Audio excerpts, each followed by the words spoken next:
Hoofbeats rose out of the November dark, like a promise the land had no intention of keeping.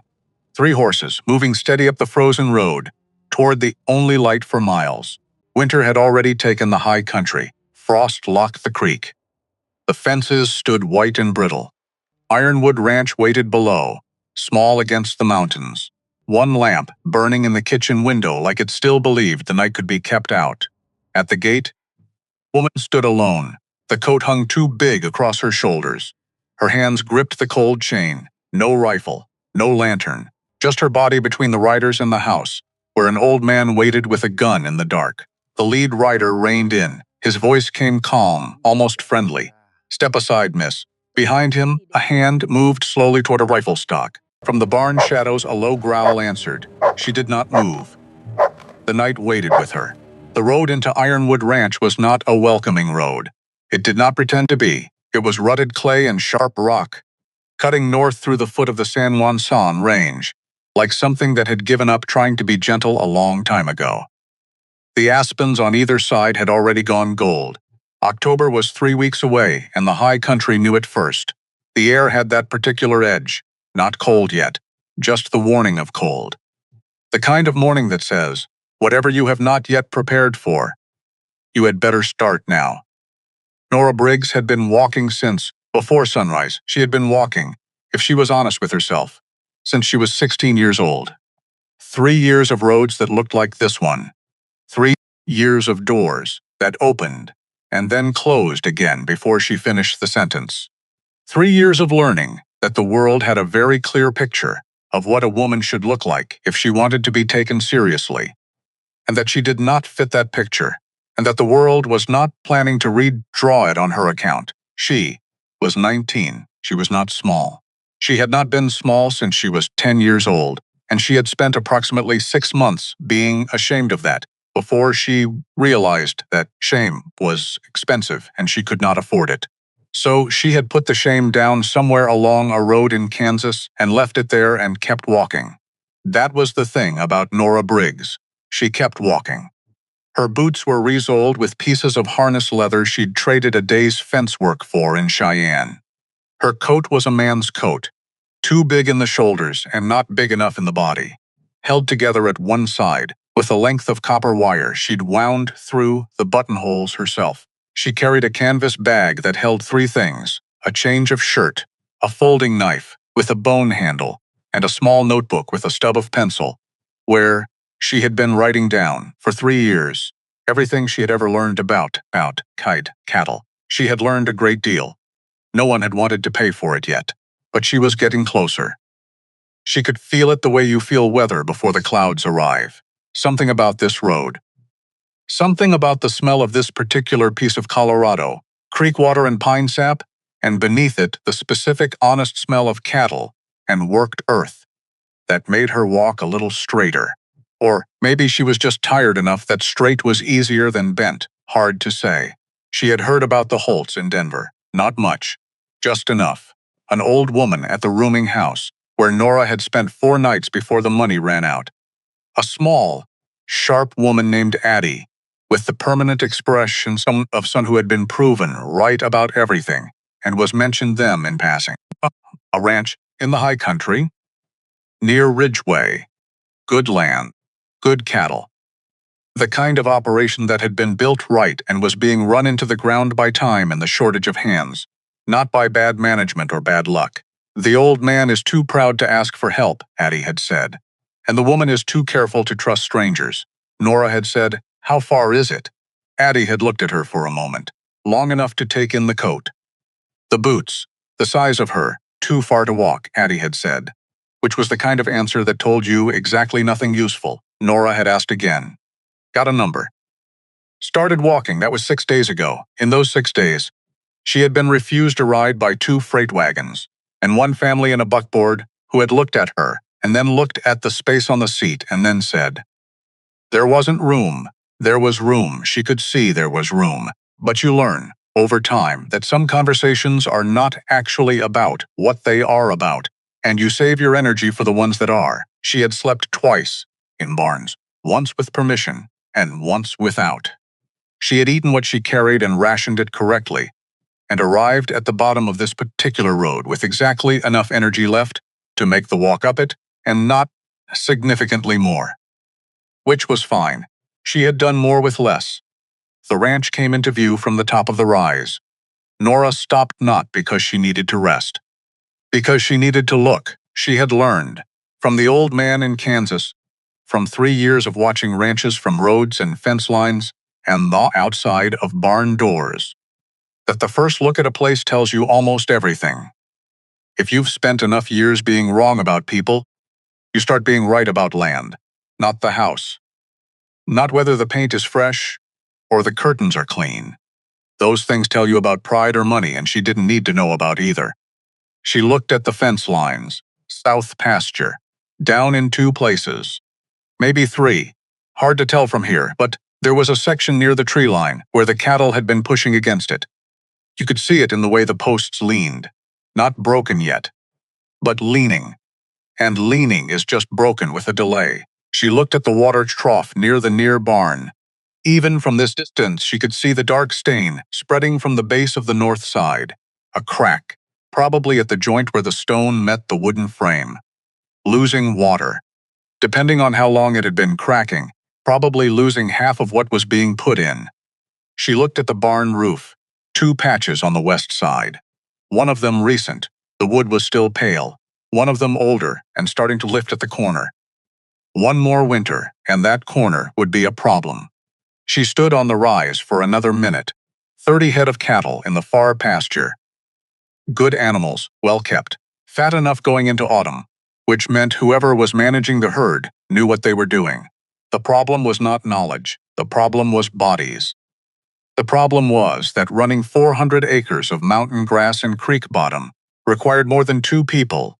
And 2 people, she could see from here, from the way the place had the look of something being maintained by will, instead of capacity, was what was left.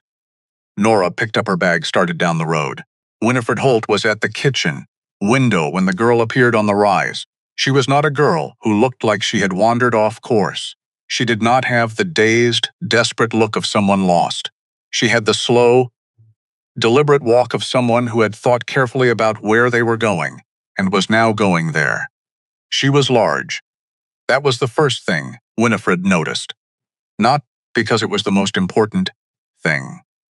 Winifred had lived 61 years and learned to be suspicious of first things, but because it was the most visible thing. The girl was broad-shouldered and heavy, and she walked the way large people sometimes walk when they have stopped apologizing for the space they take up. Not aggressive, just settled. Like a river that has found its banks and is not confused about them. Winifred watched her stop at the top of the rise, watched her look at the water trough, watched her look at the barn roof, not at the house, not at the curtains, not at any of the things a person looks at when they are looking for charity. At the fence, at the trough, at the roof, Edmund, Winifred said.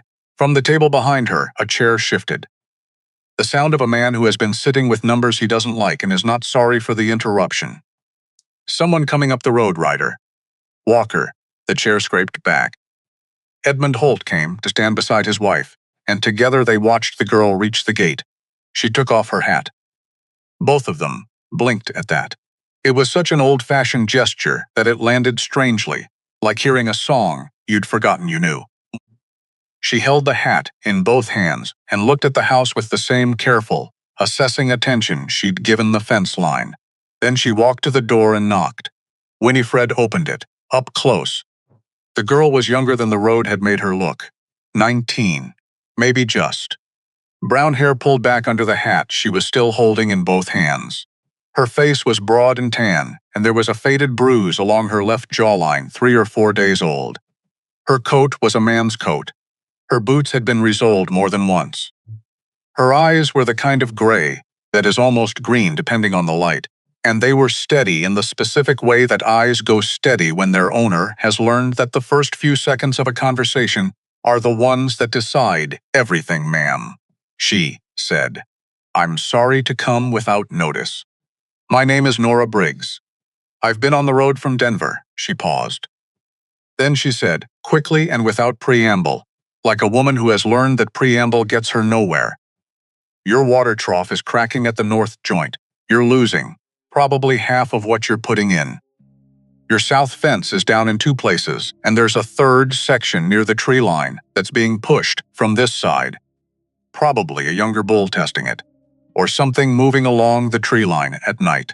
And your barn roof has a corner on the west side that won't make it through February. Winifred stared at her. From behind Winifred, Edmund's footsteps crossed the floor. Nora looked at him when he appeared. Adjusted slightly, the way a person adjusts when the center of authority shifts in a room. But she did not look away, did not soften, did not add anything apologetic to her expression. "Let me stay," she said. "I'll fix all of it.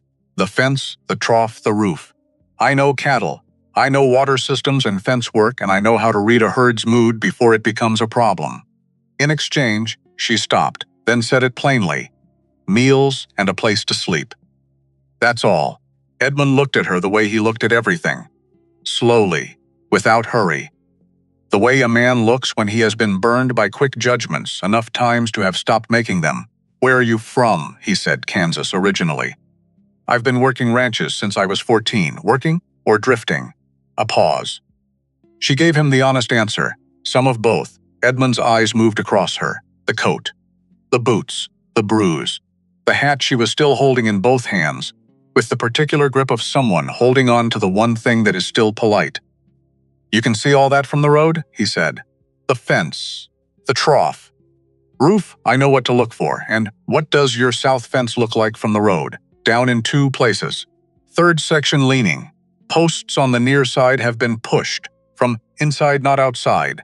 So it's your animals, not something coming in. Probably a young bull. Probably the same one who's been restless all summer, if I had to guess." Edmund looked at Winifred. Winifred looked at Edmund. 31 years of marriage had made this its own language. A conversation conducted entirely in a glance. She saw him processing it. She saw the familiar shape of refusal beginning to form. They'd had drifters before. One had stolen a saddle. One had disappeared with $40 from the kitchen drawer. One had worked 3 good days, and then drunk himself into uselessness. The word no was forming on Edmund's lips. It was almost there. And then it happened. The sound came from the south, not a complaint, not the low, shuffling unease of a restless herd. This was something else entirely. This was cattle in genuine distress, the sharp, carrying ball of animals that are frightened and moving, pushed by something or panicked by something, heading somewhere they were not supposed to go. Nora turned before either of them spoke. She was already moving before Edmund could say a word. Not running. She did not run. But she moved with a focused, ground-eating walk that covered distance faster than it looked like it should. Cutting left around the corner of the house without hesitation, heading not toward the sound but at an angle to it, calculating. Edmund and Winifred came to the porch. From the rise behind the barn, they could see the south pasture. The gate was still closed, but the fence, the section near the tree line, the leaning section Nora had spotted from the road, had given way. The posts were down, and through the gap, 31 head of cattle were moving into the open ground, between the pasture and the tree line, picking up speed with the mindless momentum of a herd that has found an opening and is not yet sure what to do with it, but is committed to doing something. 10 minutes. Maybe less. After that, the trees would swallow them. Edmund was already moving toward the corral, and then he stopped because Nora Briggs was already in the field. She had not gone toward the cattle. She had gone around them. Wide left, looping out through the far edge of the property, where the ground rose slightly, before dropping into the flat stretch near the trees. She was moving fast, not running. Her body wasn't built for running over rough ground, and she seemed to have known that from the beginning. But moving with the economy of someone who has thought 3 steps ahead and is executing on a plan she made in the time it took Edmund to reach the corral. She got to the flat stretch before the cattle did. She stopped, planted her feet wide, spread her arms, not waving, not shouting, not making herself loud and frightening the herd further into panic, just standing, just being there. Being large and still and undeniable in the specific place where the open ground narrowed before the tree line, a wall that hadn't been there before. A fact that the cattle had to reckon with. The lead animal slowed. You could see it from the porch, the ripple of hesitation moving back through the herd like a wave traveling in reverse. The ones at the front checking, pulling up. The ones at the back running into the ones at the front and bunching, confused. The momentum of their panic interrupted by this unexpected obstacle. Nora did not move. She stood in the gap between the open ground and the trees. And she was still, and she was quiet, and she was simply there. The lead cow, a big red roan who was clearly the one who'd found the gap in the fence and led the others through, turned her head. Looked at Nora. Looked at the trees. Looked at Nora again, made a decision, turned back. And the herd followed, the way herds do when the lead animal decides. All that momentum, all that panicked energy, redirecting. 31 cattle turning in the field like a slow bovine tide, Edmund counted. He counted again, 31, every single one. That was when Scout appeared. The border collie came out from behind the barn at a dead run. All business, the way he always moved when there was work to be done. He was 5 years old, and he had been the best working dog Edmund had ever owned, which made what happened next all the more surprising. Scout ran toward Nora, not toward the cattle, not toward Edmund, toward Nora. He reached her at a dead sprint and then stopped, right in front of her, and stood there, chest heaving, looking up at her. Then he turned and moved to her left side, the working side, the flank side, and sat down with the focused intensity of a dog who has found what he was looking for. Edmund's hand tightened on the fence rail. Winifred, standing behind him, made a small sound, not quite a word. He didn't look at her. He didn't need to. Scout had not sat beside a stranger since the winter of 1874. Since Thomas Edmund knew, rationally, that a dog was just a dog. That Scout's trust was a matter of instinct and smell, and the particular body language of someone who knew how to move around cattle. It was not a verdict. It was not a sign. And yet, he watched Nora Briggs bring his 31 cattle back across the south field, Scout running the left flank with the focused dignity of a dog who has finally been given work worth doing. And he did not say anything. He did not have words for what was happening in his chest. He wasn't sure he would have used them, even if he did. Nora came back over the rise, with the cattle moving in a calm, compact group ahead of her. She brought them into the north pasture. The gate was already open. She'd spotted that the chain was loose when she'd passed the corral, filed it away, and closed the latch behind her. Then she walked back to where Edmund and Winifred were standing, stood in front of them, not breathing hard, not performing ease. Just standing. 2 sections of the south fence are down, she said. You'll want to check the 3rd section, I mentioned. I couldn't get to it, but the posts are leaning toward the interior. I'd want to walk the whole south perimeter tomorrow morning before moving them back. Edmund said nothing. The lead cow is the roan, Nora continued. She found the gap. She'll find the next one too, if there is one. You might want to think about separating her for a few days while you do the repairs. Give the fence work time to set before she tests it again. Still nothing from Edmund. Nora stopped. Looked at him directly. She did not ask if he was all right. She did not apologize for the unsolicited advice. She did not soften any of it. She just waited. Edmund looked at his cattle in the north pasture.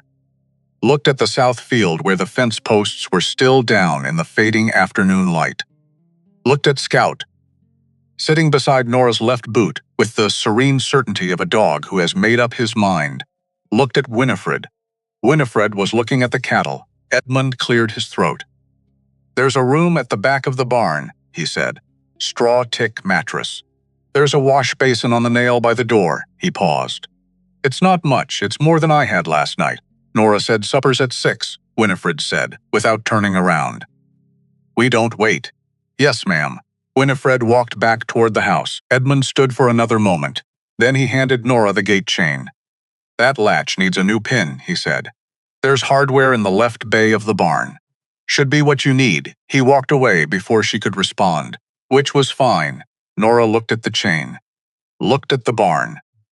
Looked at the south pasture, where the fence still needed fixing, and the sky was turning the particular orange of a mountain evening that doesn't wait for you to be ready.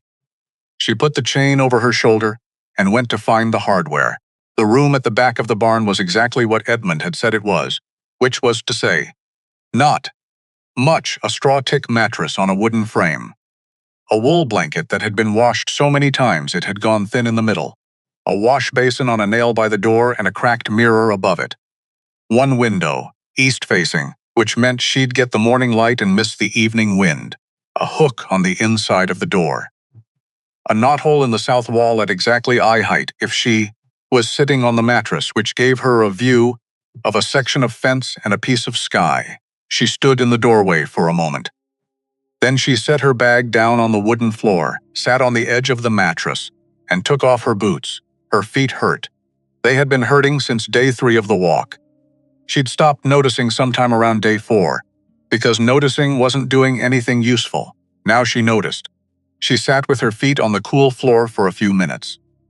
Outside, the ranch was settling into evening. The sounds of it, cattle moving in the north pasture, a horse shifting in the stall 2 doors down, the distant knock of something being put away for the night, were exactly sounds that she had fallen asleep for most of her life. The running started. The sounds of a place that was being taken care of. Of a place that needed taking care of. She reached into her bag and took out the notebook. The stub of pencil. She wrote the date at the top of a new page, September 1879, Colorado. Ironwood Ranch. Below it she wrote, fence, trough, roof, roan cow. Scout. She looked at that last word for a moment, the dog. That had been something she hadn't planned for. She had planned for the people, the skepticism, the weighing up, the questions about whether she could do the work. She had not planned for the dog to come sprinting across the yard and sit down beside her, like it was the most natural thing in the world. Animals were different from people. She had always known that. Animals responded to what was actually there, not to what they thought should be there. They didn't have any investment in what you were supposed to look like. They just felt the particular stillness she'd learned to carry when she was near a frightened herd, the specific kind of calm that says, nothing bad is happening right now. We are here. We are fine. And either that feeling meant something or it didn't. Apparently it meant something to Scout. She closed the notebook, put it back in the bag, pulled the bag under the mattress frame where it was out of sight. Through the knothole in the south wall, she could see a strip of sky going dark blue above the fence line, the first star. Then, too, she had a roof, she had a mattress, she had work that needed doing, and a place to do it. That was, she thought, the most she had had in 3 years. She lay back on the mattress and stared at the ceiling, and was asleep in 4 minutes. Supper was at 6. She was there at 5:53. Winfred Holt's kitchen was the kind of kitchen that tells you who a woman is before she says a word. Clean without being sterile. Practical without being cold. There were dried herbs hanging from the ceiling beam. Not decorative, working herbs, the kind you actually cook with. There was a cast-iron skillet on the back of the stove that had been seasoned so many times it was nearly black. There was a small window above the sink that looked out toward the south pasture, and on the sill was a single blue glass bottle that caught the last of the evening light and turned it into something worth looking at. The table was set for 3. Nora noticed that and did not comment on it. Edmund was already at the table. He had washed and changed his shirt, but he still had the particular posture of a man who has been outside all day and whose body remembers it. He looked up when Nora came in, looked at her for a moment, then looked back at his hands. Winifred set a dish on the table. Beef stew. Dense and fragrant and clearly made with the confidence of someone who has been making this exact stew for decades and has no interest in changing it because it works, and working things do not need to be changed. They sat. For a while they ate. This was, Nora had learned, actually the kindest way to begin. Not conversation, not questions, just food. Just the shared fact of hunger and something to satisfy it. In that silence, there was a kind of provisional acceptance. You are here, you are fed. Let's see what else is true. The gate pin, Winifred said. After a while, Fixed Dext said, I used a heavier gauge than what was there. It'll hold better. Winifred nodded. The roan, Edmund said. Not a question. A test. She's 3, maybe 4. She's been the lead for about a year, I'd guess. The others watch her before they make a move. She's smart. Smarter than most cows like to be. You'll want to watch her next spring when the herd is restless. Edmund said nothing. Then, she pushed through that fence before. 2 years ago. We put her in the east pen for a week and she seemed to forget about it. She didn't forget, Nora said. She just filed it away. A pause. Yes, Edmund said. I expect so. Winifred refilled Nora's bowl without asking. Nora noticed that too. She ate the second bowl and did not make it small, or apologetic or anything other than what it was, which was food that she needed, and that was here. You said you've been working ranches since you were 14, Winifred said. Since 14. Before that, my father's place. Kansas. He ran a small herd, 40 head at the most. I helped him from the time I could manage a gate. Your father's not there anymore. A pause. Then. No, ma'am. Winifred did not push it. Nora was coming to understand.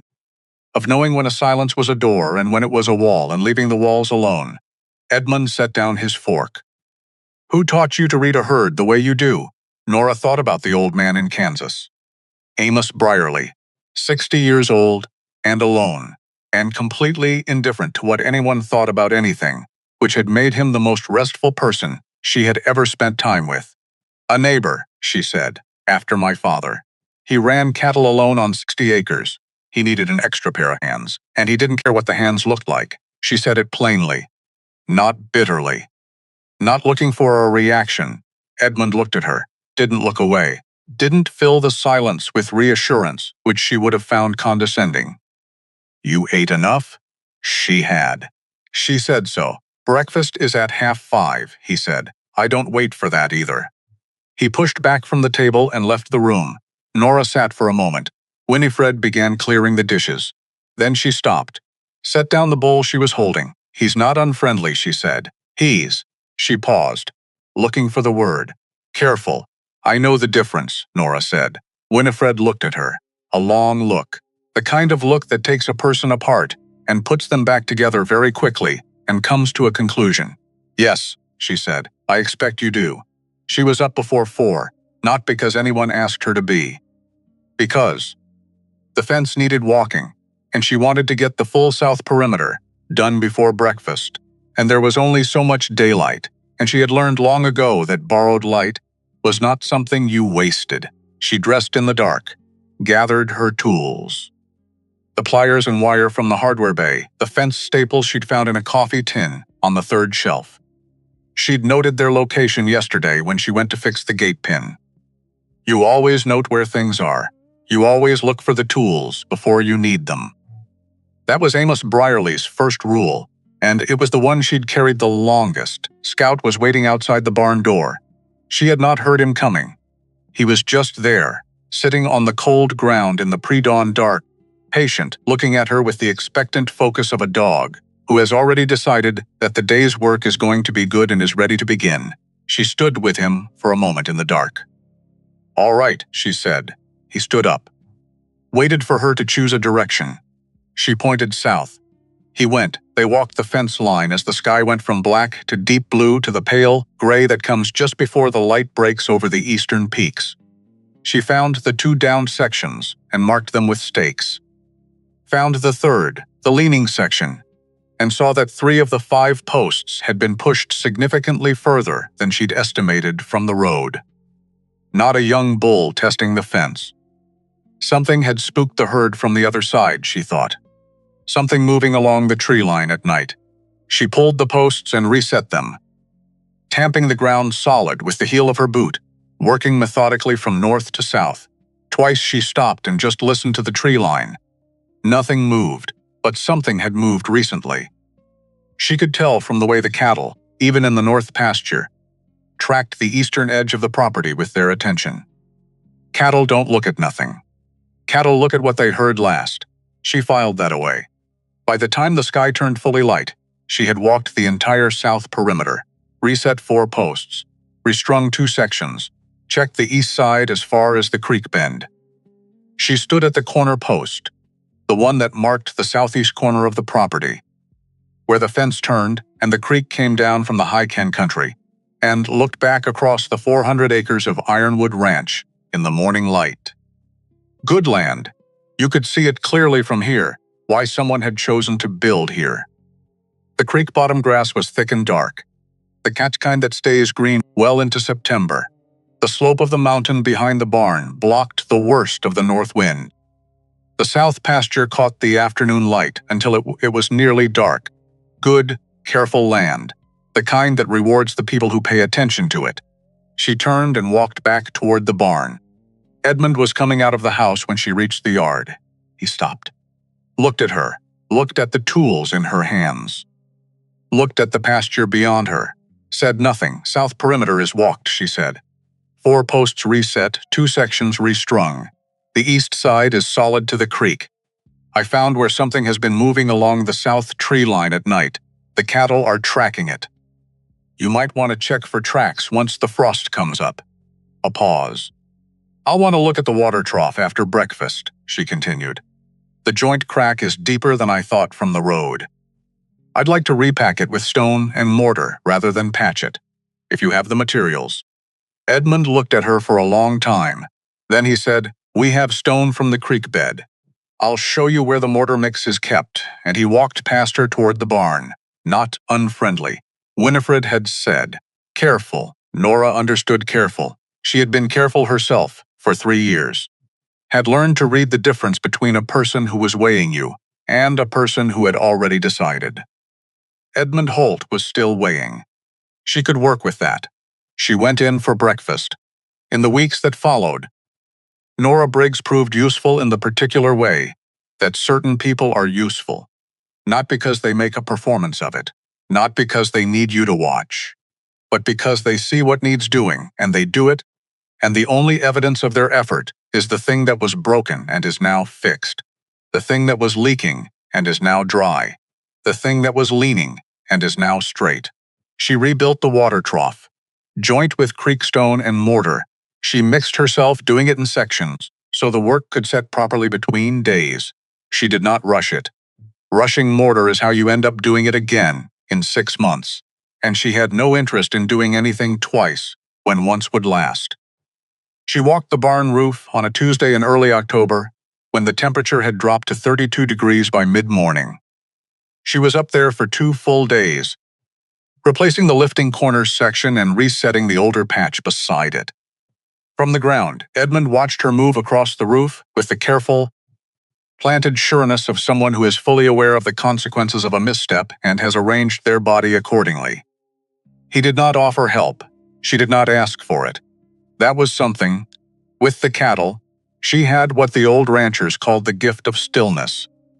The ability to move through a herd without the herd knowing you'd moved through them.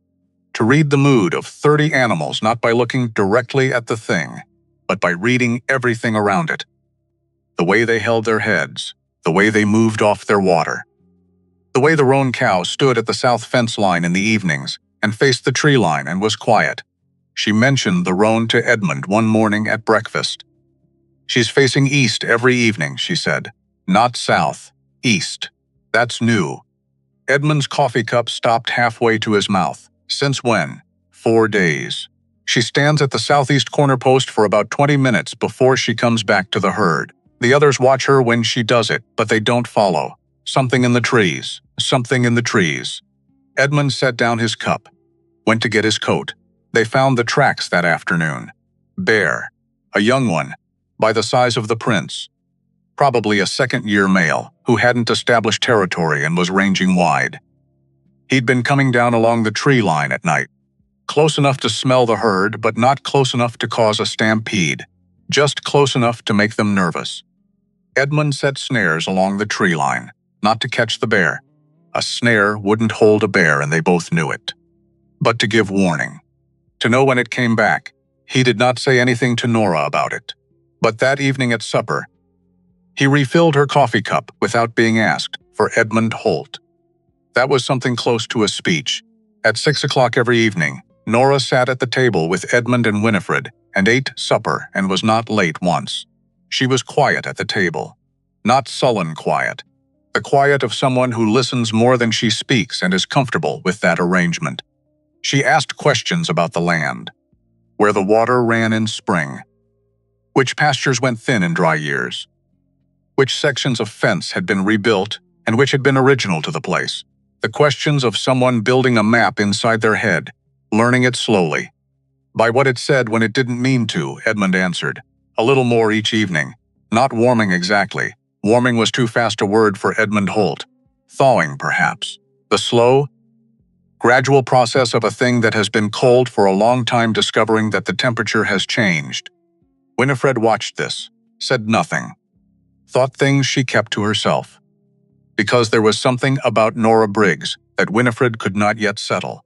Not a wrongness. She had a sense for wrongness sharpened by 61 years, and it was not going off. The girl was honest. She worked without being watched.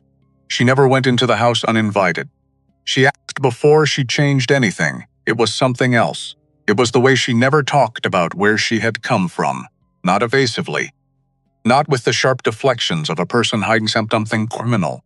More the way a person doesn't speak of a wound that is still too fresh to press on. Kansas originally. Working ranches since I was 14. 5 years of silence between those two sentences. 5 years that had turned a Kansas girl into someone, walking alone through the Colorado mountains, with resoled boots and a fading bruise on her jaw. Winifred did not push the door. The door would open when it was ready. She set an extra biscuit on Nora's plate without comment. Nora ate it without comment. Outside. Scout ran his evening perimeter check around the north pasture with the self-important dignity of a dog who takes his responsibilities very seriously. The bear snares along the tree line were quiet. The water trough was full and holding. The south fence was straight. October settled over Ironwood Ranch with the particular quality of high country autumn. Cold mornings and gold afternoons, and the slow, steady feeling of a world preparing itself for what was coming, getting its affairs in order, making sure everything was where it needed to be before the snow arrived. Nora Briggs sat at the table in the kitchen of the Holt house and ate her supper and watched the light go out of the window above the sink and did not think about Denver or Cheyenne or the rooming house or the freight wagons that hadn't stopped. She just sat. She had a roof. She had meals. She had 31 cattle and 400 acres and a fence line she'd walked twice now, and knew like a road she'd traveled herself. Scout at her left boot every morning. She had work. Good work, the kind that stays fixed when you do it right. For the first time in a long time, Nora Briggs did not think about the road. The road could wait. There was work to do first. November came to Ironwood Ranch, the way it always came to the high country, without asking. One morning the frost was just frost, the thin, decorative kind that melts by 9 and leaves the grass sparkling like something that wants to be admired. The next morning it was something else entirely. The kind of cold that has intent behind it, that settles into the ground and the wood and the stone of a place and says, I am here now. Arrange yourselves accordingly. Nora arranged herself accordingly. She had been doing that her whole life. She added a second pair of socks inside the Resoled boots. She found a length of wool in the barn, a horse blanket that had been retired from horse use and was living its second life, folded on a shelf. And she fashioned it into something that went over her shoulders under the man's coat. Not elegant, functional. Which was the only category that mattered when the temperature dropped below 20 before sunrise. She was up before 4 every morning. 2 fixed points in the day. Breakfast at 5:30. Supper at 6. Everything in between was work, and the work was never finished, and she had made her peace with that a long time ago. A ranch is not a thing you complete. It is a thing you maintain. You maintain it against the weather and the time and the slow entropy of everything that wants to fall apart. If you take your hands off it for long enough. Nora understood maintenance. She had been maintaining herself against entropy for 3 years. Same principle. Edmund watched her. Not obviously. Not in the way that would have made her uncomfortable or changed how she moved through the work. He watched the way a man watches when he is trying to understand something and has not yet decided what he understands. He saw how she moved through the herd. That was the thing he kept coming back to. He had known good cattlemen, had known a few extraordinary ones, men who could read a herd the way a doctor reads a patient, who knew before any visible sign appeared that something was off, that one animal was pulling away from the group in her mind before she pulled away with her body. His father had been like that. Thomas had been like that. Nora Briggs was like that. She moved through the cattle without the cattle, knowing she had moved through them. She did not creep. She did not tiptoe. She just had a quality of presence that was not threatening. That said, on some frequency the animals understood and humans mostly didn't. I am here. I see you. Nothing bad is happening. He watched her work the herd one morning in early November, moving the cattle from the north pasture to the east field, where the late grass was still good. She did it alone, no horse. Just her and Scout, operating with the wordless coordination of two creatures, who had somehow, in 2 months, developed the kind of working shorthand that usually takes years. Scout took the left flank, always the left. Nora took the right, always the right. And the middle, the uncertain, shifting, occasionally chaotic middle, where cattle make their worst decisions, somehow sorted itself out between them. Edmund stood at the gate and counted them through, 30 on every time. 31. He closed the gate, turned back toward the barn, said nothing, but that evening at supper he passed the bread to Nora before Winifred asked him to, which, for Edmund Holt, was practically a declaration of something. Douglas Reeve came on a Tuesday in early November morning. Pale sky. The kind of cold that makes sound carry farther than should, so you hear a horse on the road before you see it. Nora was on the barn roof. She had found another section on the east slope that needed attention. Not urgent, but the kind of not urgent that becomes urgent. The first time 4 inches of snow sit on it. And she was up there with the hammer and a bag of cut shingles when she heard the horse. Horses, plural, 3 of them. She did not stop working, but she looked one man in front on a good bay. Not the horse of someone who works, the horse of someone who pays others to work. Good coat. Full beard going gray at the edges. The hands on the reins were soft. Not the hands of a rancher, the hands of a man who signs papers rather than posts fences. Behind him, 2 riders, younger, quieter in the particular way of men who are being paid to be present rather than to speak. Nora watched them come through the gate. Kept her face neutral, kept her hands moving, nailing, measuring, nailing again. The man in front looked up at the barn roof, looked at Nora. Something moved across his face, too quick to name, but she named it anyway. She had been naming that look her whole life. She was good at it now. Edmund came out of the house. The man dismounted, extended his hand with the practiced warmth of someone who has extended that hand many times and knows exactly how much pressure to use. Edmund. Good to see you, Reeve. Edmund did not take a step forward. He shook the hand because not shaking it would have been a thing, and he did not want to make things yet. You've come a long way. Not so far, Reeve smiled. The smile of a man who is always exactly as far as he needs to be, just checking in on a neighbor. Nora kept nailing. Reeve looked up again. You've taken on help, he said, to Edmund. About Nora. As if Nora were a fence post. As if she were a piece of equipment whose presence was noted and categorized and filed. We have, Edmund said. That's good. Reeve's voice was smooth, reasonable. The voice of a man saying something that sounds like one thing and means another. Good that you recognized you needed it. A place this size, 2 people, your age. He let the sentence trail off the way people do when they want the implication to do the work for them. It's a lot to manage. Nora drove a nail. Clean, hard, straight. He wasn't asking for her opinion. He was talking around her like she was furniture, which was different, and which she had decided a long time ago to treat as information rather than injury. Reeve was still talking. I've been thinking about our previous conversations, he said to Edmund. I want you to know I understand your position. This land is yours. You built it. That means something. He paused for effect. But I also want you to think about the winter ahead, about what it costs to run a place this size when the cold comes down, about what it costs when what? Edmund said. His voice was flat, not angry.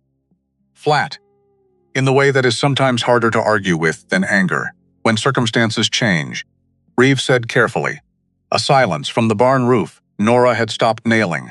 Not visibly. From the ground you couldn't have told. But she had stopped. She was listening, cataloging, the way she cataloged fence posts and water joints in the direction a cow was facing at dusk. Filing it away. My circumstances haven't changed, Edmund said. No, Reeve agreed, pleasantly. Not yet. He remounted. The two silent riders shifted. Reeve gathered his reins and then looked up at the barn roof one more time, with the particular look of a man making a calculation. Good work, he said to the roof. Not quite to Nora. Not to her. Then he rode out. Edmund was at the fence rail when Nora climbed down. He was looking at the road where the dust from Reeve's horses was still settling. He had his hands in his coat pockets, and his jaw set in the way it went, when he was holding something in that he hadn't decided yet whether to let out. How many times? Nora asked. Edmund looked at her. How many times has he come? A pause. Third time this year, Edmund said. The second visit he brought company, 2 men. Guns worn low. Nora looked at the road. He's escalating, she said. He always does. Then we need to be ready for it. Edmund turned to look at her fully. That slow, thorough look. The one she had come to understand meant he was not dismissing what she'd said. He was taking it seriously enough to take his time with it. We, he said, not a question, not a challenge. Just the word, sitting there between them, waiting to see what she did with it. Nora held his gaze. I fixed your fence, she said. I rebuilt your trough. I am on your barn roof in November. I think we settled the question of we 2 months ago. A pause so long she could hear Scout moving in the east field. Then Edmund made a sound. Low. From somewhere in the chest, it was not quite a laugh. It was the sound a man makes when something surprises him that he didn't think could still surprise him. He turned and walked back toward the house. Supper at 6, he said.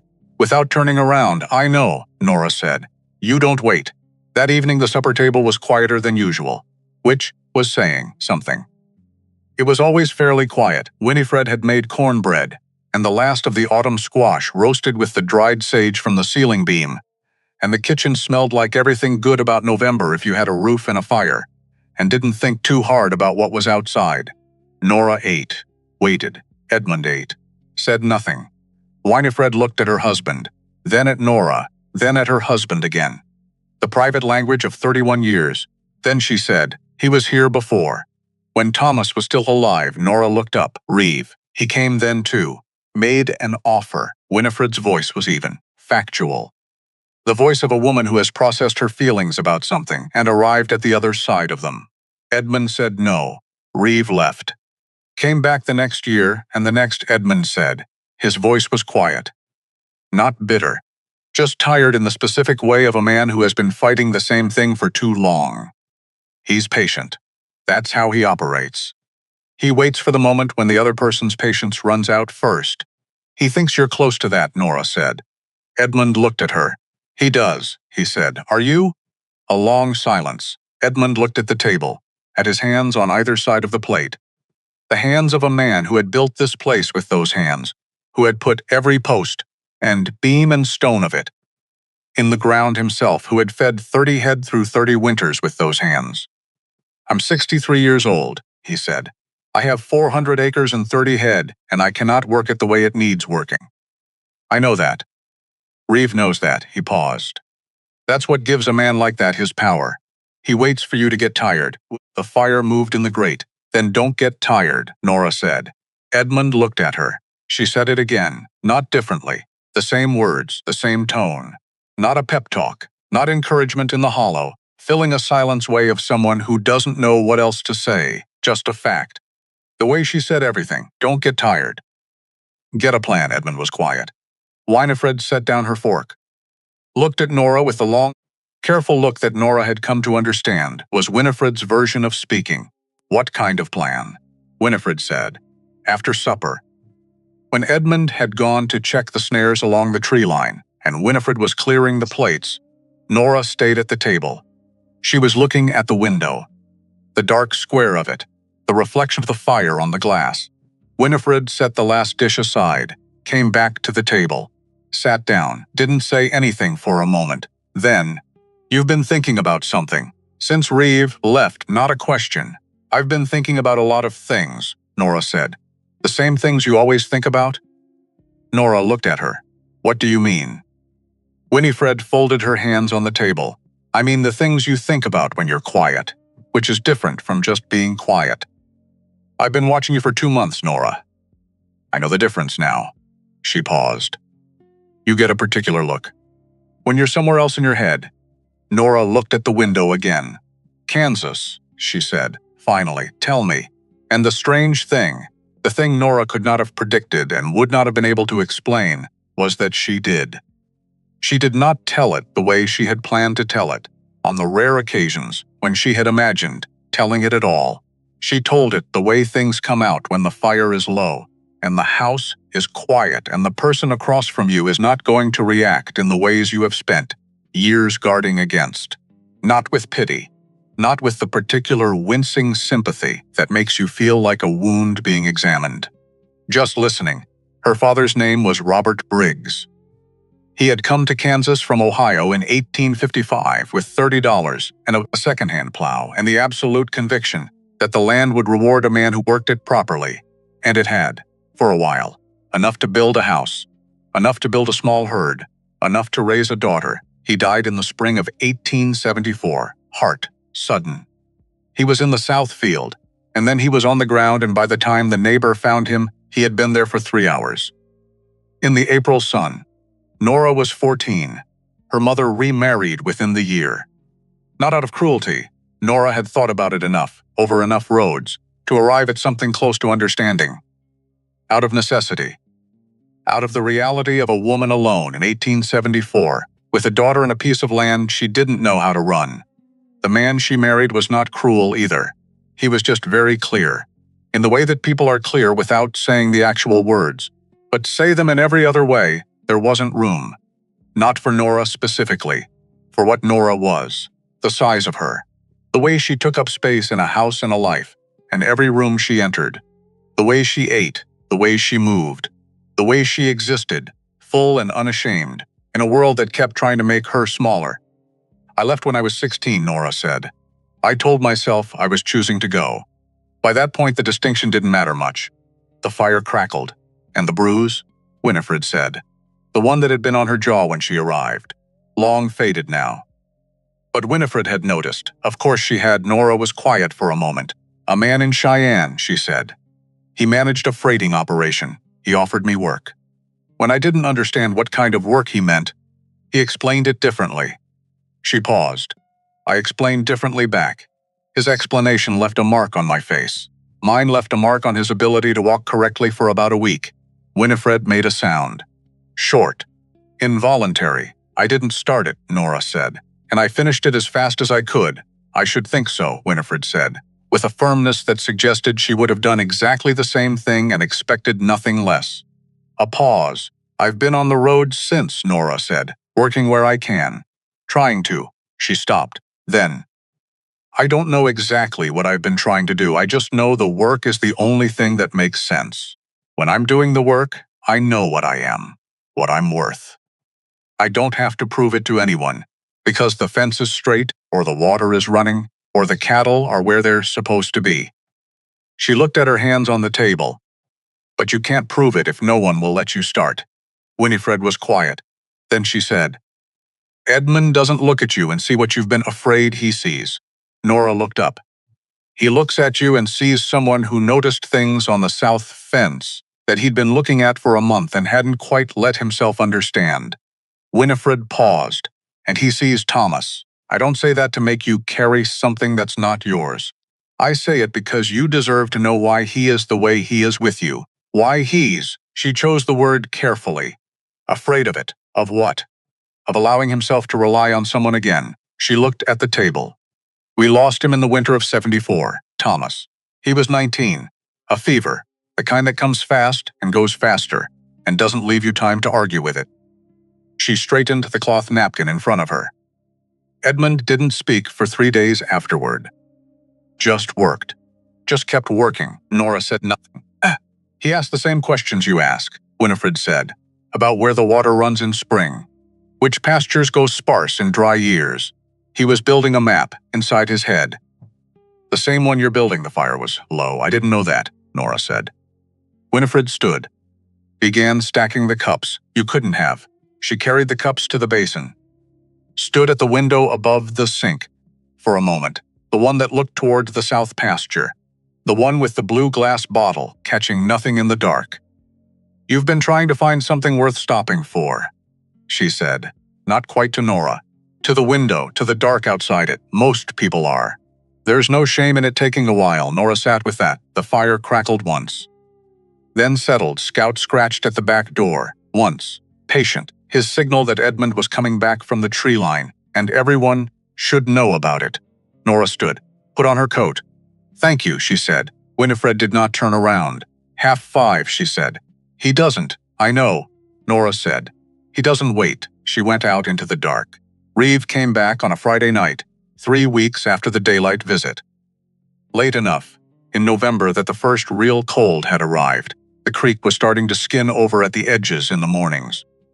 The cattle spent more time at the hay and less time at the grass, which meant the hay was going faster than anticipated, which meant a trip to Ridgeway before December, which was one more thing on a list that kept growing. Edmund knew it was Reeve before he heard the horses. He had a sense for it now. A kind of anticipatory tightening in the chest that had nothing to do with fear and everything to do with the exhaustion of having already had this conversation and not wanting to have it again. He went for the rifle. Edmund, Winifred's hand on his arm. Winifred, wait, she looked at him. The look. 31 years of that look, and he had never once found a good argument against it. He waited. Winifred went to the barn. Nora was already awake. She had heard the horses too, earlier than Edmund had. Farther up the road, she'd been tracking the sound for the last 4 minutes, with the specific attention she gave to things that were moving toward the ranch from outside it. She was standing at the barn door when Winifred arrived, her coat on, her hands at her sides, Scout pressed against her left leg with every muscle in his body, vibrating at a frequency that wasn't quite sound. His eyes were fixed on the gate. His tail was very still. You know those men? Nora said. The one in front has been trying to take this ranch for a year. Nora looked at the gate, 3 horses. Reeve in front on the bay, the same 2 riders behind him. Something was different tonight. Something in the way they had come, later, darker, the hour of a visit that does not intend to be a conversation. Is Edmund going to do something that makes this worse? Nora said. Winifred almost smiled. Almost. He's considering it. Nora was quiet for one moment. Then she walked out of the barn. She walked to the gate without hurrying, without reaching for anything, without changing her pace or her posture from the walk she used to cross the yard at 5:30 in the morning to start the day's work. Just walked, as if this were any other thing that needed doing and she was going to do it. She stopped at the gate, looked up at Reeve on the bay horse. The cold air carried her breath in small clouds. The lamp from the house threw a thin rectangle of yellow across the yard, stopping just short of where she stood. Help you? She said. Reeve looked at her. In the daylight, 3 weeks ago, he had looked at her from the saddle with that particular expression. The categorizing look. The look that files you before it knows you. In the dark, right now, something was different, because Nora Briggs was not a small person, and standing at the gate in the dark with the mountains behind her and no apology anywhere in her body. She was not a person that any reasonable calculation made you want to go through. I'm here to speak with Edmund Holt, Reeve said. Mr. Holt isn't available. She kept her voice level. Easy. The way she kept her voice easy when she was moving through a spooked herd. I manage operations here. You can speak with me. A beat. Reeve's eyes moved to the house, the lamp in the window, the shape visible behind it. And who are you? Nora Briggs. I've been running this ranch since September. She let that sit then. If you have business with Ironwood Ranch, you have business with me. The 2 men behind Reeve shifted in their saddles. A small sound. Leather. Metal. Nora did not move. I have an offer for Holt, Reeve said. His voice had shifted slightly, still smooth, but with something under the smooth now, a fair one. The land isn't producing what it should. He's an old man. This winter's going to be hard. He paused, leaned forward slightly. I'm trying to help him understand what's in his best interest. Mr. Holt's best interest, Nora said, is for you to take your offer back to Pueblo. Reeve looked at her for a long moment. Son, he stopped himself. Adjusted, miss. I think you're misunderstanding your position here, and I think, Nora said, that you're misunderstanding mine. The two riders looked at each other, because she was 19 years old and large, and standing at a gate in the dark, with no visible weapon. And she was not afraid. Not performing calm, not talking herself into steadiness. She was steady the way the creek-bottom stone was steady, not because nothing had ever pressed on it, but because it had been pressed on long enough to know what it was made of. The riders felt the difference. Men like that always feel the difference. There are 3 of you, Nora said. There's one of me at this gate, she paused. But there is a man in that house, with a rifle who has been waiting for an excuse to use it for a year, and if anything happens to me, she looked directly at Reeve. You'll have given him one. Silence, the cold, the dark. The distant sound of 31 cattle shifting in the north pasture. Aware in the way animals are always aware that something is happening, somewhere, that matters. Do you want this land enough to bleed for it tonight? She said. Reeve looked at her for a long time. Then he looked at the house, at the lamp in the window, at the shape behind it that was not moving.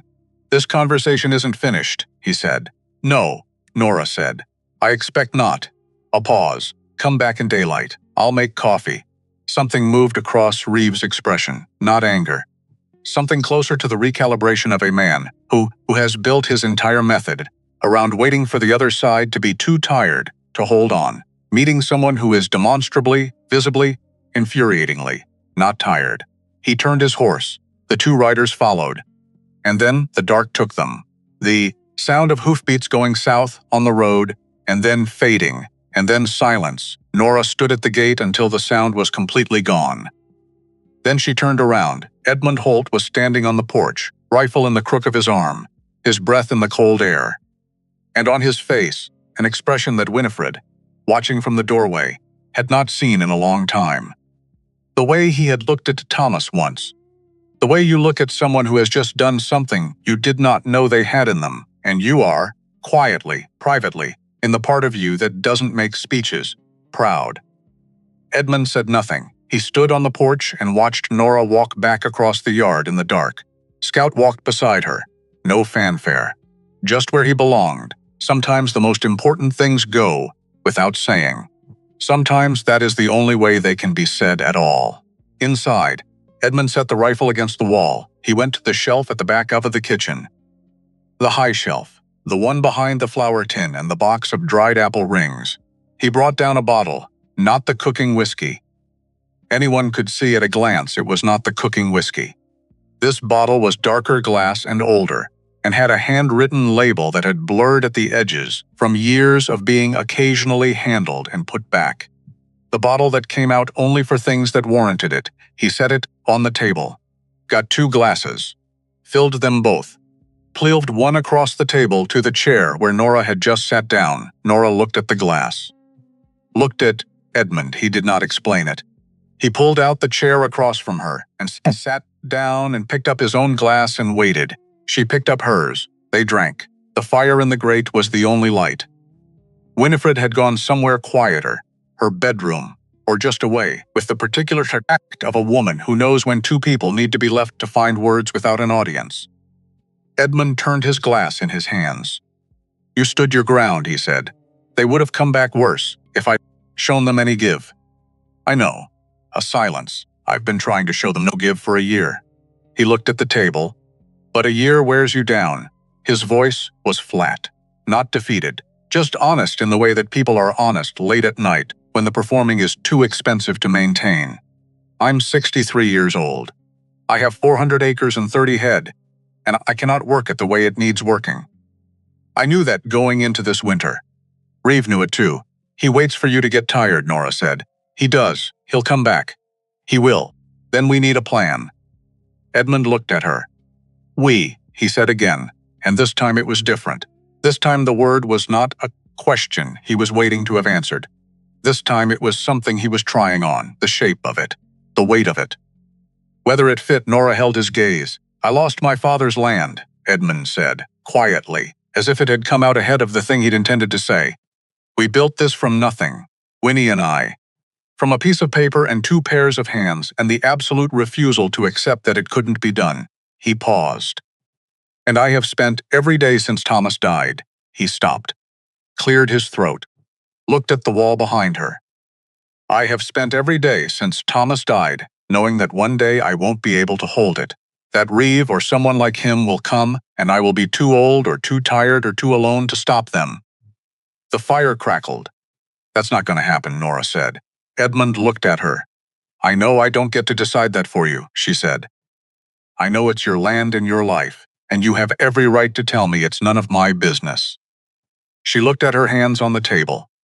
"But I have been on the road for 3 years because I lost a place, my father's place. And I watched it go, and I couldn't stop it, and I have thought about that every single day since." She looked up. "I don't want to watch someone else lose theirs." The fire settled low and steady. Outside, the wind moved down off the mountain and pushed at the kitchen window and went on.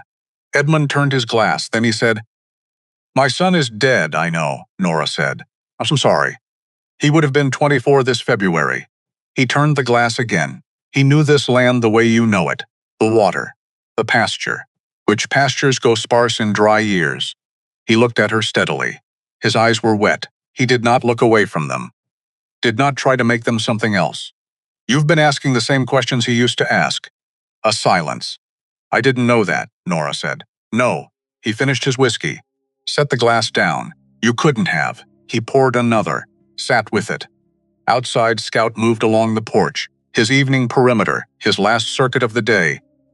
The rounds he did without being asked, because he had decided this was his place and his people, and the watch was his to keep. Edmund said, "I have a lawyer in Durango." Nora waited. "I've been thinking about something. Since the water trough. Since you rebuilt it properly instead of patching it." He looked at her. "I want to make you an offer." She did not move. "Work this land through the winter. In the spring, if it's still working, if you still want to stay, I'll draw up a partnership agreement, 30% of the operation. Not wages. Ownership." He said the word the way you say a word that means something real. "In 10 years, when I can't work it anymore, you'd have first right to buy the rest.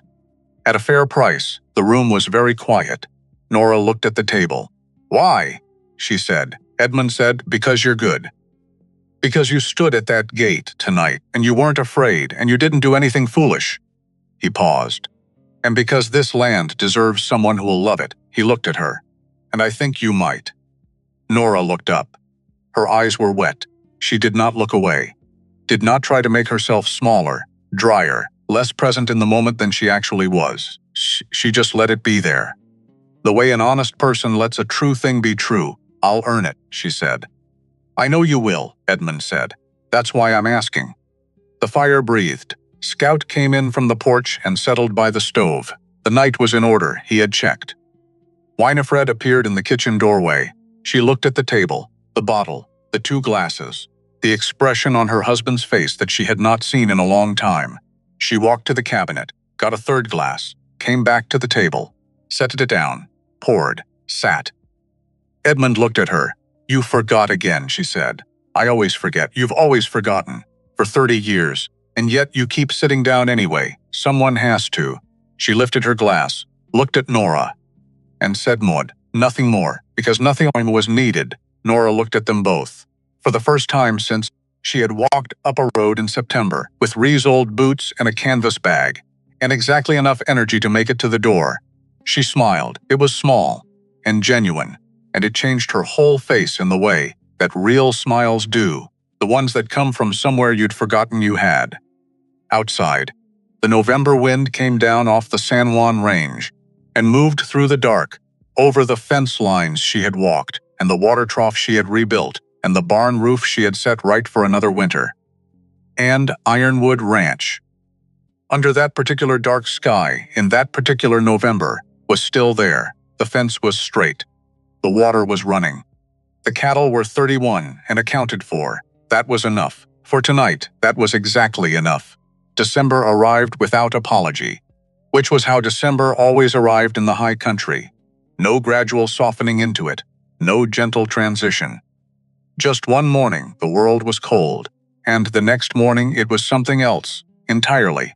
Something with teeth, something that got into the gaps in the wood and the joints in the stone, and reminded you very clearly that it had been here long before you and would be here long after.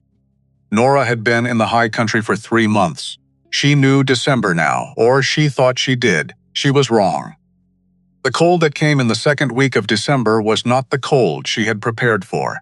It was not the cold she had patched the coat against, or resoled the boots against, or wound the extra wool blanket around her shoulders against at 4 in the morning. This cold was different. This was the cold of a mountain winter that has decided it is done being reasonable. 20 below, before sunrise.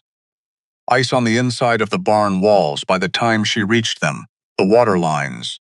The ones that ran from the creek feed down to the near barn, the system she had cleaned and rejointed in October, frozen solid at 3 points before she found the first break. And the cattle, 31 animals that needed water, every single morning, every single day. In temperatures that froze a bucket solid in 40 minutes if you left it standing. So there was no question of weather. There was only the question of how fast. She learned the winter the way she had learned everything else at Ironwood, by doing it, and noting what failed, and not doing that again. The creek feed lines needed wrapping where they ran above ground. She used sacking, and what she could salvage from the old horse blankets, doubling it on the north-facing sections that got no sun. The near barn had a heating issue she solved with an extra lantern mounted on a bracket she built herself carefully. Because a lantern in a barn full of hay is a thing you do not get casual about. You do not get casual about it even when you are very cold. Especially then. The cattle needed extra feed. The grass was under 8 inches of snow. The hay was going fast, too fast. She mentioned it at supper one evening, in the second week of December.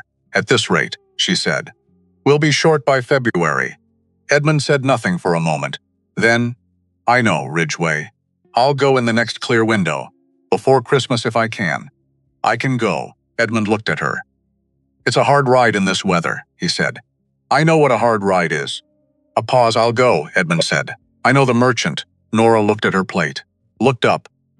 "Then I'll hold the ranch while you're gone." Edmund said nothing, which was, she had learned, Edmund's version of yes. He left on a Thursday when the sky was clear and the temperature had climbed to 10 above. He took the bay and the small wagon, and he left before 5 because the road into Ridgway was 20 miles and he wanted to be back before dark. Winifred watched him go from the kitchen window. Nora stood in the yard and watched until the wagon was over the rise. Then she turned back to the work, because the work did not pause for Edmund being gone. The cattle needed water. The hay needed hauling from the far side of the barn where the better quality bales were stacked. The east water line had developed a slow seep at the second joint. She'd found it 2 days ago and patched it, but the patch needed checking in this temperature. She checked it. She hauled the hay. She watered the cattle. She did all of this in temperatures that made the air feel like something solid, something you had to push through, something that pressed back. Gout worked beside her, left flank, always the left. His breath coming in small bursts, his paws on the frozen ground sounding like small stones. He did not slow down. He did not complain. He was a border collie, and this was the work, and as far as he was concerned, the cold was simply a condition of the work. And conditions were not things you argued with. Nora agreed with him entirely. Winifred brought lunch out to her. This was new. For 3 months, lunch had been whatever Nora grabbed from the kitchen on her way through, eaten standing or walking or perched on a fence rail with one eye on the herd. She had never thought to ask for anything different. It had not occurred to her that different was an option. But Winifred came out at midday with a covered pot and 2 tin cups of coffee, and she sat on the overturned water barrel near the south barn door, and she did not say anything about the fact that this was not a thing she normally did. She just sat. and poured and handed one cup to Nora. They sat in the cold and drank coffee and looked at the south pasture, where the fence line was invisible under the snow except for the tops of the posts. "He'll be back by dark," Winifred said. "I know. He worries about the bay on the ice. The bay is sure-footed. I checked his shoes last week." Winifred looked at her. "Did you tell Edmund that?" "No. Why not?" Nora thought about it. "Because he already knew. He checked them himself the night before." Winifred nodded, drank her coffee. "He doesn't always need to be told that you know things," she said. "Sometimes it's enough that you know them." Nora looked at the fence posts. "That's not how I grew up," she said. "No," Winifred said. "I don't imagine it is." A pause. The wind came off the mountain and moved through the yard and went on. Scout appeared from around the corner of the barn, did a quick visual survey of the situation. 2 humans sitting, no cattle emergency. Coughed Pressvan and settled himself between them with the air of a dog who has determined that this is where the warmth is. "Thomas used to bring coffee out to Edmund in the winter," Winifred said. "When he was working the far barn," she said it simply, not with grief exactly. With the particular quality of someone who has found a way to carry a memory that doesn't make them drop everything else. Edmund pretended he didn't notice. But he always did. Nora held her cup in both hands, the warmth of it against her palms. "I notice things," she said. "I just don't always know what to do with them." "You don't have to do anything with them," Winifred said. "Sometimes noticing is enough." Edmund came back before dark, 2 hours before dark, actually.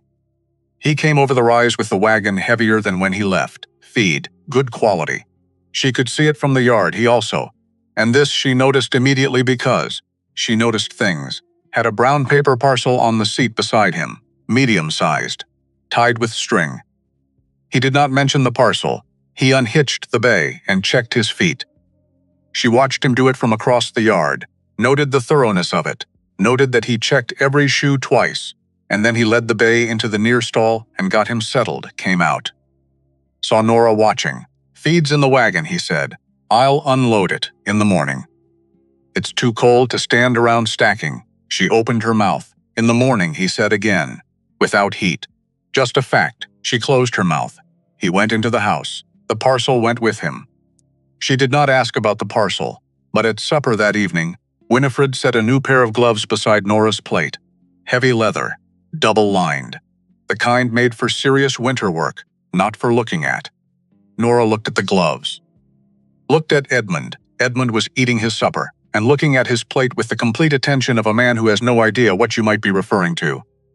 "Thank you," Nora said. "Ridgway had good stock this year," he said, to his plate. "Merchant had extra." Winifred refilled his coffee without a word. Nora put the gloves on. They fit. Which meant someone had been paying attention to the size of her hands. She ate the rest of her supper and did not say anything else about it. But, later, in the room at the back of the barn, she wrote in the notebook, "December, Ridgway, gloves." And then she sat with the pencil for a moment before she wrote one more word, "home." She looked at it. Then she closed the notebook and put it under the mattress and lay back and stared at the ceiling. Home. She had not written that word in 3 years. She wasn't entirely sure what to do with it now. Christmas passed quietly.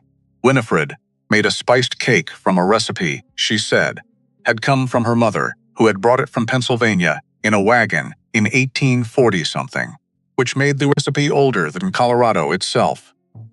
Edmund brought in a small pine and set it in the corner and did not decorate it, which Winifred found unacceptable, which led to a 20-minute negotiation conducted entirely in expressions and small sounds that resulted in the pine wearing 3 dried orange slices and a length of red raw cloth, and Edmund sitting back in his chair with the satisfied expression of a man who has accepted defeat with dignity. Nora watched this. She did not laugh, but the thing in her chest that had been held fairly tight for 3 years loosened slightly. Just slightly. Just enough. After supper, Edmund poured 3 glasses of the good whiskey. He did it, without ceremony, just took the bottle down and poured and set the glasses on the table, and that was that. They sat by the fire, and the pine, with its 3 orange slices, stood in the corner, being undecorated in a very festive way. and Scout occupied the best position near the hearth and was entirely unashamed about it. No one said much. They didn't need to. And then January happened, 3 weeks of cold that was a different category of cold entirely from December. The kind of cold that cracks stone, that splits wood down the grain, that gets into the water lines, even when you've wrapped them, and still finds the weak point and breaks through. 2 lines went in one night. One of them fed the cattle. Nora found it at 4:15 in the morning, which was when she found everything, in the dark, in the cold, before anyone was awake, 'cause things that go wrong on a ranch tend to wait for the moment when you are most committed to sleep before they make their announcement. She did not wake Edmund. She found the break points. Improvised repairs from what was in the hardware bay. Not proper repairs, stopgap repairs, the kind you make at 4 in the morning and 20 below, when proper is not an option. She got water running to the cattle. It took 2 hours. By 6, she was back in the barn. Hands so cold she could not feel the middle 2 fingers of her left hand for a while. She stood at the lantern and held her hands near the heat until feeling came back.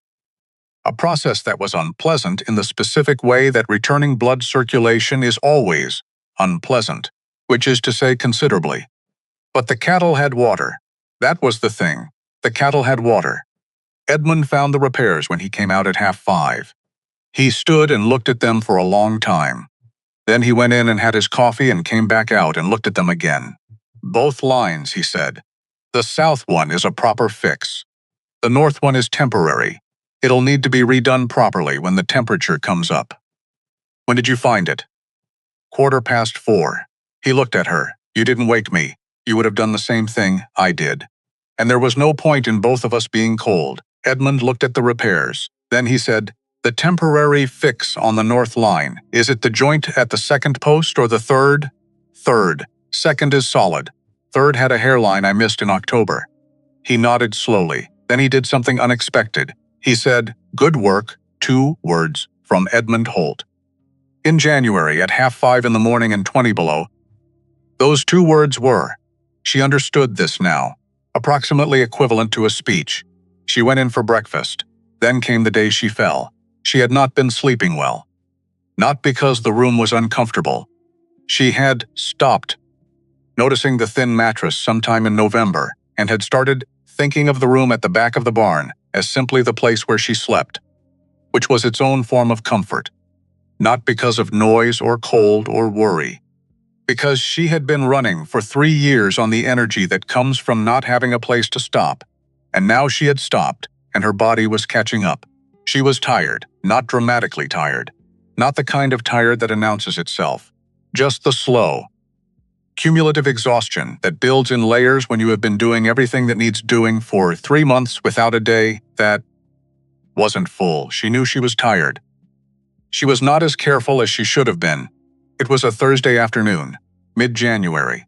She was hauling water from the auxiliary tank to the far stall, a distance of about 40 yards, 2 heavy buckets. Ground that had been frozen and thawed and frozen again, until it was a particular combination of ice and mud that was treacherous in the specific way of something that looks like it will hold and doesn't. She knew it was treacherous. She had noted it that morning. She stepped wrong anyway. Her right boot hit the ice patch at the wrong angle. Her weight, all of her, shifted before she could correct. The buckets went one way, and she went another, and then she was on the ground with the specific suddenness of a fall that gives you no warning and no time to prepare.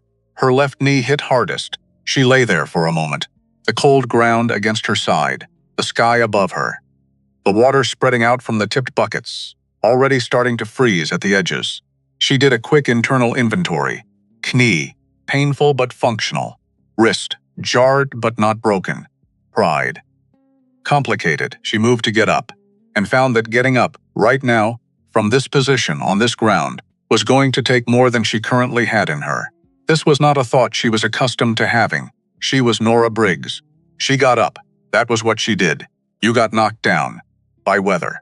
By bad luck. By people who looked at you and decided before they knew, and you got up and you kept going.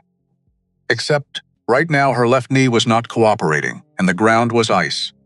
and she had been awake since before 4, and the accumulated weight of 3 months of hard winter was sitting on her chest like a very large, very patient stone. So she lay there, just for a moment. She was not going to think of it as anything other than a tactical pause, a brief reassessment of the situation, a moment in which she was determining the most efficient method of returning to vertical. That was all. She was absolutely not lying in the frozen mud of an ironwood ranch yard in the middle of January, unable to get up. Except she was. Edmund found her 15 minutes later. He had come around the far corner of the barn with the intention of checking the north waterline repair, and there she was. On the ground, the buckets tipped, the water frozen at the edges. He crossed the yard, did not run, did not shout, did not do any of the things that a person does when they see something that frightens them and want to cover the fact that it frightens them with noise and movement. He just walked across the yard and crouched down beside her. "How bad?" he said. "Knee," she said. "I stepped wrong. I'm fine." "Which knee?" "Left." He looked at her left leg. Then he put one hand on her arm, solid and steadying, and the other under her shoulder, and he helped her up, not making it more than it was, not making it less, just helping, the same way he handed her the gate chain on the first day. No explanation needed. "Here. Take it." She got upright, put weight on the left knee, but stable. She reached for the nearer bucket. "Leave it," Edmund said. "The cattle." "I'll do it, Edmund, I'll do it." He picked up both buckets, walked to the auxiliary tank, filled them, carried them to the far stall. She stood in the yard and watched him do this, and felt something that she was not entirely sure how to name. Not embarrassment. She had done too much on her own for too long to be embarrassed by needing help once. Not gratitude exactly, though it was close. Something that lived near gratitude, but had a different quality. Something that had to do with the specific experience of being helped by someone who was not making you small by helping you, who was just helping, like it was the most natural thing in the world. Edmund came back, looked at her standing in the yard. "Can you walk on it?" "Yes, go in, I'll finish out here." She opened her mouth. He looked at her with the patient, immovable expression of a man who has made a decision and is not interested in debating it. She went in. Winifred had a pot of something on the stove. She looked at Nora when she came in. Looked at the knee. Looked at Nora's face, said nothing, set a cup of coffee on the table, set a clean cloth in a basin of water that was warmer than cold and cooler than hot, set both within reach, then went back to the stove. Nora sat at the table. She looked at the coffee, at the cloth, at the window with the blue glass bottle on the sill, and sat with the strange, uncomfortable, slightly bewildering feeling of being taken care of. Not managed, not handled. Not managed in the way of people who take care of you because it makes them feel better about themselves, or because they are adding to a ledger they will collect on later. Just taken care of. The way you do it when you actually mean it. She picked up the cloth, pressed it to her knee, drank the coffee, and outside Edmund finished the afternoon's work without making it a thing. Edmund came in at dark, washed his hands at the basin, sat down, they ate supper. No one mentioned the fall. No one mentioned the buckets or the ice patch or the 15 minutes in the yard or the fact that Nora's left knee was stiff and she was sitting slightly tilted to compensate for it. No one mentioned any of it. And that was the kindest thing. That was the thing that undid something in her chest that had been knotted for a very long time. Not the help, not the coffee, not the cloth, the not mentioning. The treating it as a normal part of a normal day, because falls happen. Because cold happens, and ice happens, and tired happens, and bodies are not machines, and ranches are hard. And none of that was shameful or surprising or worth cataloging. It was just what happened. And then you had supper. Nora ate her supper and did not say anything. But when she stood to clear her plate, she stood on both feet evenly, and did not compensate for the knee. And Edmund did not look at her to see if she was managing, because he already knew she was managing. That was how respect moved between them. Quietly, through what was observed without needing to be said, she was out in the yard before Edmund the next morning. It was 5 o'clock, still dark. The knee was stiff but functional. She had tested it before she got out of bed and arrived at the same conclusion she'd arrived at the night before.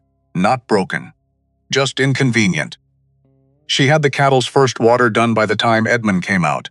He stopped on the porch steps, looked at her in the yard, looked at the cattle at the trough, looked at her again. Said nothing, went back inside, came back out with his coffee. Started the day. Scout ran the east perimeter with great self-importance, and then returned to report that everything was in order, which everyone already knew. But it was his job to report it, and he was going to do his job. The sun came up over the eastern peathed snow on the Tanai high country pink, and then gold, and then white. The creek, somewhere under its ice, was moving. January was halfway done. Reeve came back on a Tuesday, the 14th of January 1880, which Nora would remember specifically because she had written it in the notebook morning, along with the temperature. 12 above, the warmest it had been in 2 weeks, and the note about the North Waterline repair holding overnight. She saw the horse before she heard it this time, a single rider coming up the road from the south. A different horse than the bay Reeve usually rode, a gray. And beside the rider, not another gun-wearing companion, but a man in a dark coat with a leather satchel across his body. A lawyer. The satchel was the sign. People who carried satchels like that in this country were carrying papers. Important papers. The kind of papers that people like Reeve used when the conversation had moved from suggestion to pressure. She stood at the fence and watched them come. Then she went to get Edmund. She did not have to explain. Edmund looked at the rider and the man with the satchel coming up the road, and his jaw set in the particular way it set when he had been waiting for something, and it had arrived. He reached for the rifle. "Not yet," Nora said. He looked at her. "Let me talk first." A long pause. She held his gaze. Edmund set the rifle against the wall. Just against the wall. Not down. Available.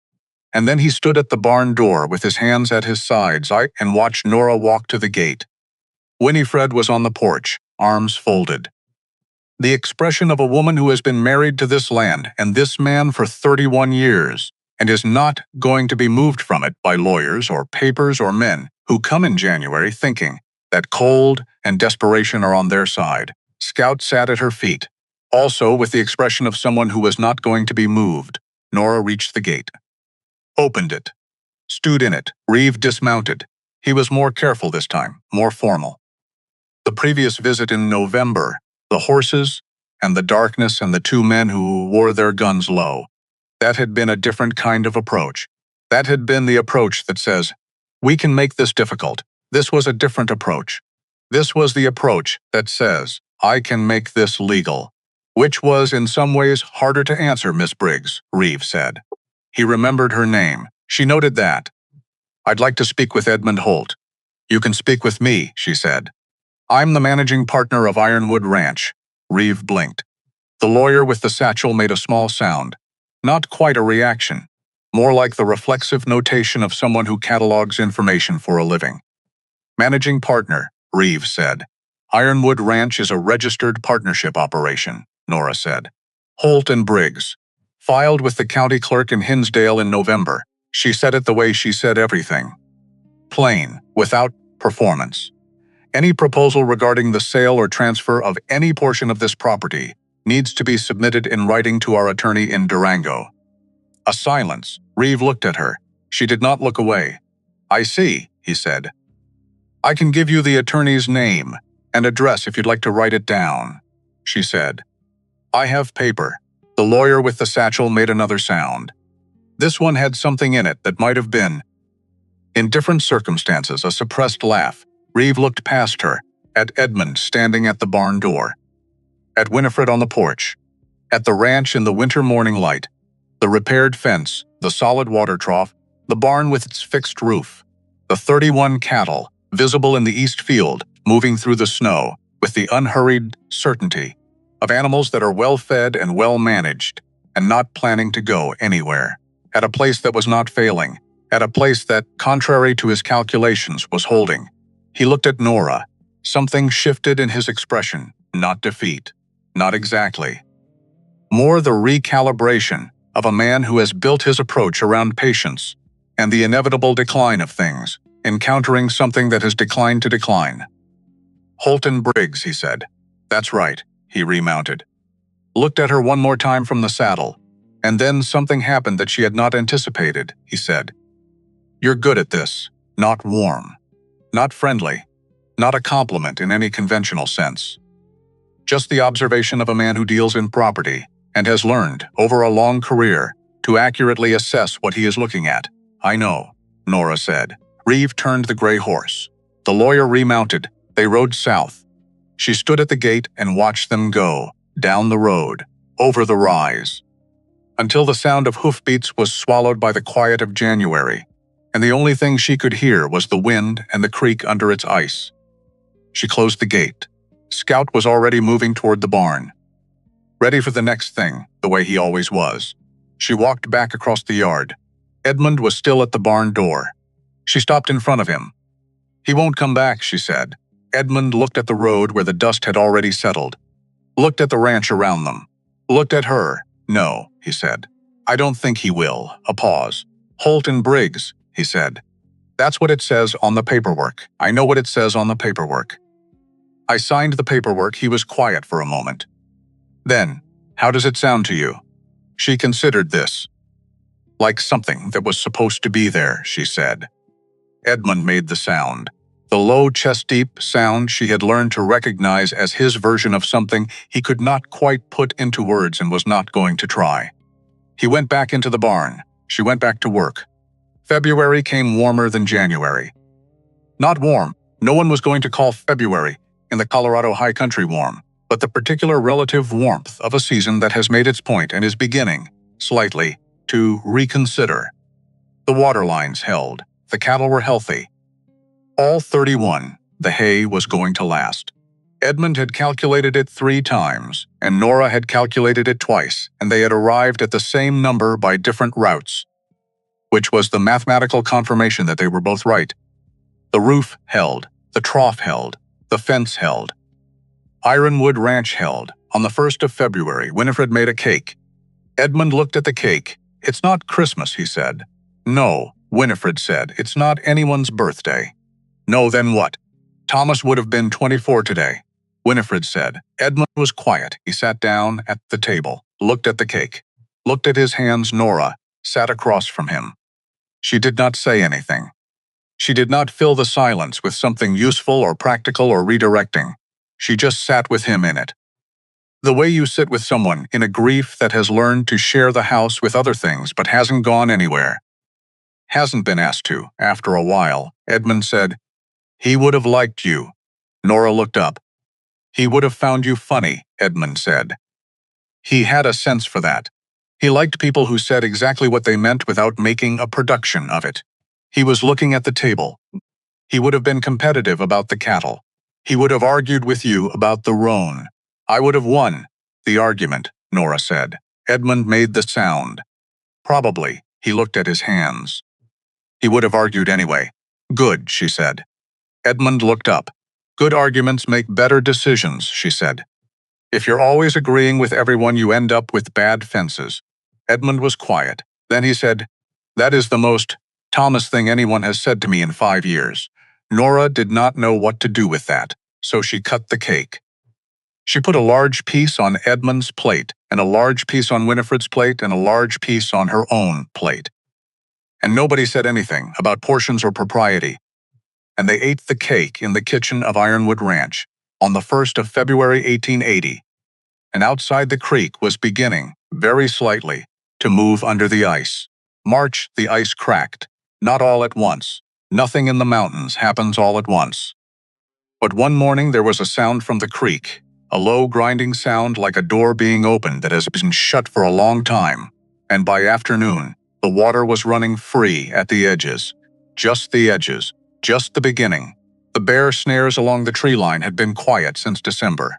Whatever had been moving there had moved on, found other ground, or decided this particular fence line was no longer worth the trouble.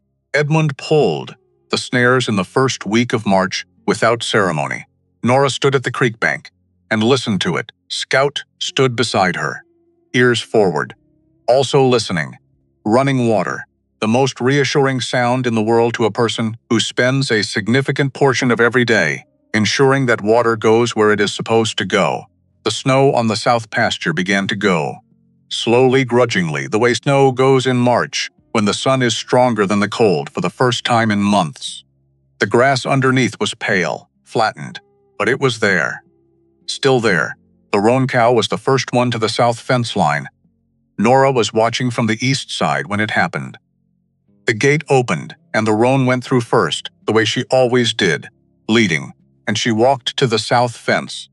The fence that Nora had rebuilt post by post in October, and she stood at it and looked at the pale grass beyond it, and then she began to eat. 31 cattle followed. The south pasture filled up. It was not a dramatic moment.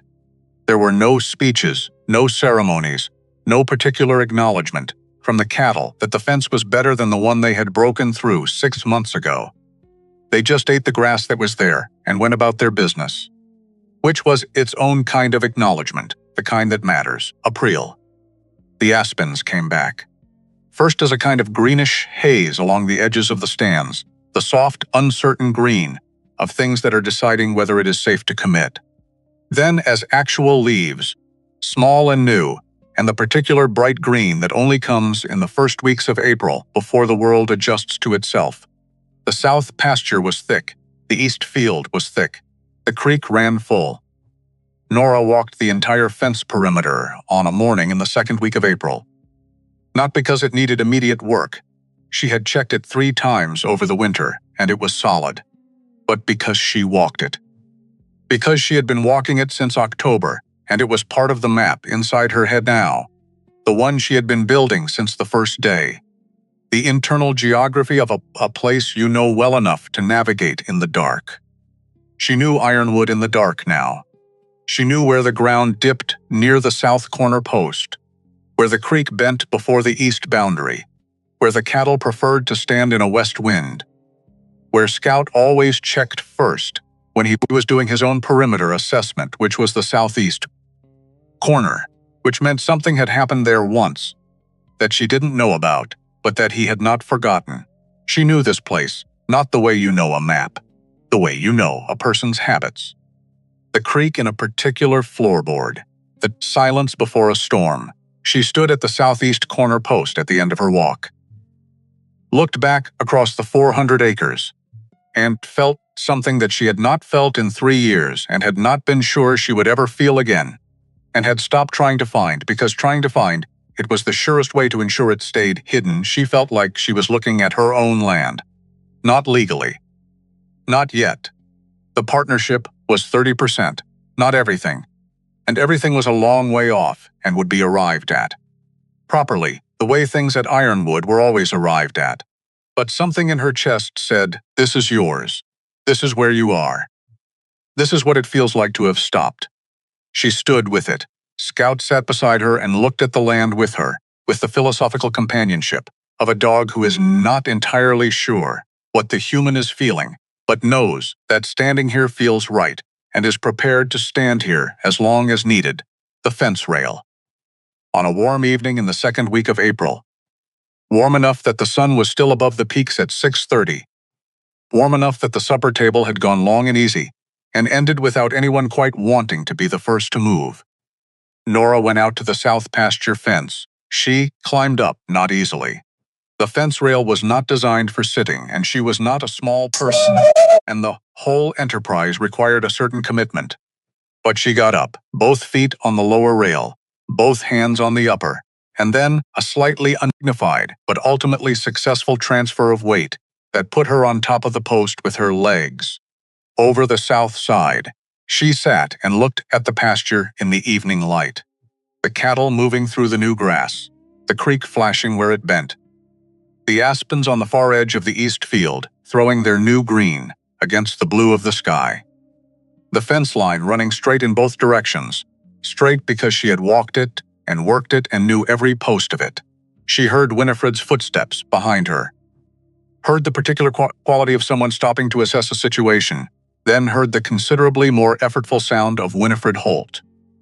61 years old, her knees having opinions about this, climbing up onto the fence rail beside her, It took a while. Nora did not offer but to help. She understood by now that some things needed to be accomplished without help.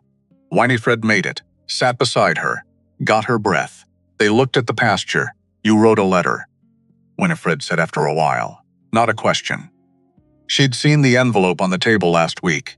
She was Winifred Holt. She noticed things, and she did not always say what she noticed, and sometimes she said it months later at 6:30 on a warm evening on a fence rail. "Yes," Nora said. "To whom?" A pause. "Someone in Laramie. We knew each other before." Nora looked at the cattle, "before I was on the road. When I was still," she gestured vaguely, "at the road, at the distance behind her, before, and I don't know. I wrote. We'll see." Winifred looked at the pasture, at the fence line, at the water trough beside the near barn, rebuilt so solidly that it would outlast all of them. "When Edmund and I came here," she said, "we had nothing but 2 pairs of hands and a piece of paper that said we owned something we hadn't built yet. Most days that first year, I was certain we had made a terrible mistake." She paused. A cow moved through the herd below them. The roan, making her evening check of the perimeter the way she always did. "But you know what we had?" Winifred said. Nora looked at her. "Somewhere to stop," she said, "after a long time of not having it. Somewhere that was ours, that needed us, that we were responsible for." She looked at Nora. "That changes a person." Having somewhere to stop, Nora was quiet. The sun was dropping toward the peaks. Another hour, maybe less, before it was behind them and the evening went cool. "I think I stopped in September," Nora said, slowly, working it out as she said it. "When I walked up the road, I think I knew." She looked at the fence. "I just didn't trust it.